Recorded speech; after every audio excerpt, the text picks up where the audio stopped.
Welcome to the channel, where we dive into the world of books to uncover life-changing ideas and powerful lessons. Today, we're exploring a book that might just transform the way you think about life, happiness, and purpose. It's called Ikigai, The Japanese Secret to a Long and Happy Life. Written by Francesc Miralles and Hector Garcia. This book has captivated readers worldwide with its timeless wisdom. So stick around as we break it down into actionable insights you can use starting today. Have you ever wondered what gets you out of bed in the morning? What fuels your drive, even on the hardest days? The Japanese call this concept Ikigai, which translates to reason for being. According to the authors, your Ikigai is the sweet spot where your passion, vocation, and profession intersect. It's not just a lofty idea, it's a practical framework for living a meaningful and fulfilling life. The book takes us to Okinawa, Japan, home to one of the world's largest populations of centenarians. These individuals embody Ikigai through their simple, purposeful lives, and the authors spent time studying their habits, traditions, and philosophies. Let's dive into the key principles that make Ikigai so powerful and how you can apply them in your own life. First up is the idea of finding flow in what you do.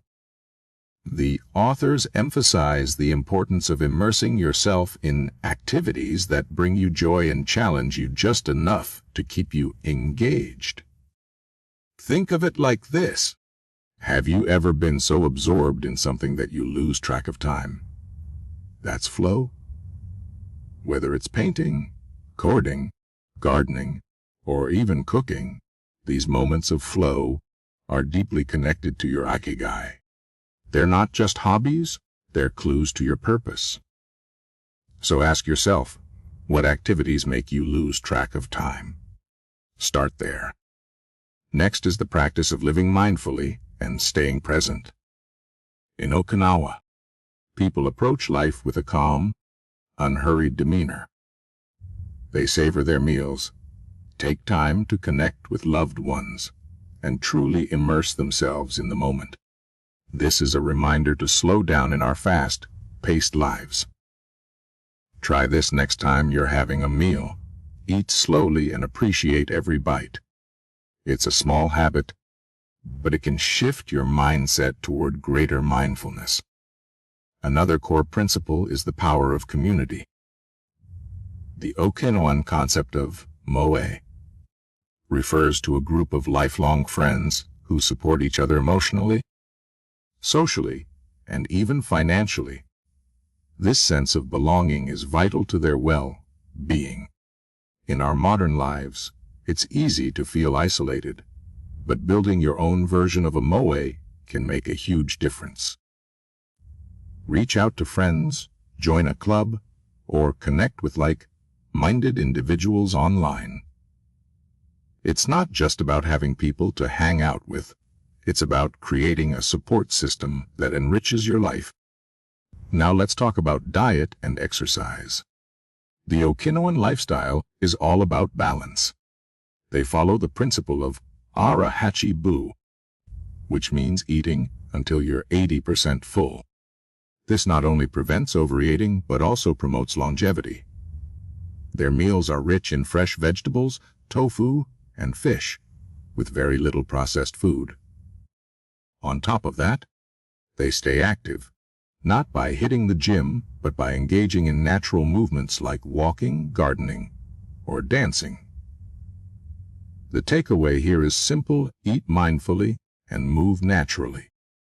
You don't need a fancy program to live a healthier life.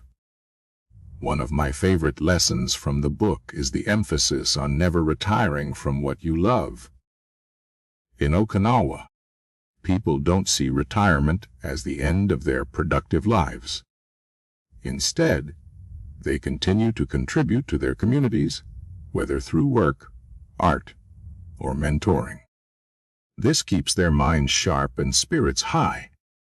So instead of thinking about retirement as a finish line, think of it as an opportunity to pursue your passions without constraints. Let's pause for a moment and reflect on how these ideas come together. Ikigai isn't just a concept, it's a lifestyle. It's about finding joy in small things, staying curious, and embracing the journey rather than obsessing over the destination. Whether it's through meaningful work, nurturing relationships, or taking care of your body and mind. Ikigai teaches us that purpose is not something you find, it's something you cultivate every day. So how can you apply these lessons to your life? Start by identifying your passions and strengths. What are you naturally good at? What do you love doing? Then think about how these can align with what the world needs and what you can be paid for. It might take time to figure out, but every step toward clarity is a step toward your Ikigai. Another practical tip is to embrace a growth mindset. Challenges and setbacks are part of the journey, but they're also opportunities to learn and grow. Remember, the Okinawans didn't create their Ikigai overnight. It's a lifelong process of exploration and refinement. Finally, make room for gratitude. The authors highlight the importance of appreciating what you have, no matter how small. Gratitude shifts your focus from what's missing to what's present, and that's a powerful step toward contentment. As we wrap up, let's take a moment to absorb the wisdom of Ikigai. It's not about perfection, it's about living authentically and with intention.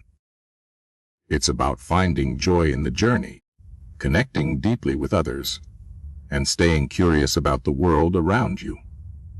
If this resonates with you, I encourage you to pick up Ikigai by Francesc Miralles and Hector Garcia. It's a beautifully written book filled with insights that can inspire you to live a richer, more purposeful life. And if you've already read it, let me know your favorite takeaways in the comments. Let's keep this conversation going and help each other discover our own Ikigai. Thank you for watching. Don't forget to like, share, and subscribe for more book summaries and life-changing ideas. Until next time, stay curious and keep exploring.